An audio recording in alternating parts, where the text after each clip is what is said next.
Summer అంటే ప్రేక్షకులకి కాదు, థియేటర్లకి పండుగ. ఎందుకంటే సమ్మర్ హాలిడేస్ కాబట్టి ఫ్యామిలీస్ ఫస్ట్ ఎంటర్టైన్మెంట్ సినిమానే. అందుకే ఎగ్జిబిటర్లు, డిస్ట్రిబ్యూటర్లు ఫ్యామిలీలు ఎక్కువగా వచ్చే సినిమాను కొనడానికి, ప్రదర్శించడానికి ఎక్కువ ఆసక్తి చూపిస్తారు. 2025 సమ్మర్ కన్నప్ప సినిమాయే audience trade first choice. Summer కి రావాల్సిన ప్రభాస్ రాజాసాబ్ వాయిదా పడింది. చిరంజీవి విశ్వంబర సినిమా వస్తుందో రాదో తెలియని పరిస్థితి. ఇంతవరకు డేట్ కన్ఫర్మ్ కాలేదు. మోస్ట్లీ విశ్వంబర పోస్ట్ పోన్ అవుతుందని ఇండస్ట్రీ టాక్. ఇక నాని హిట్ 3, అనుష్క ఘాటి, సిద్ధు జొన్నలగడ్డ, జాక్ సినిమాలు తప్ప మరేవి వేసవిలో విడుదల కావడం లేదు. ఒకే ఒక్క భారీ సినిమా కన్నప్ప మీదే ట్రేడ్ వర్గాలు ఆశలు పెట్టుకున్నాయి.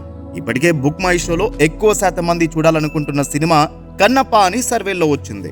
కన్నప్ప కలెక్షన్ల ప్రభంజనం సృష్టించడం గ్యారెంటీ అని ఎగ్జిబిటర్లు ఈ సినిమా తమ థియేటర్లలో పడాలని పోటీ పడుతున్నారు.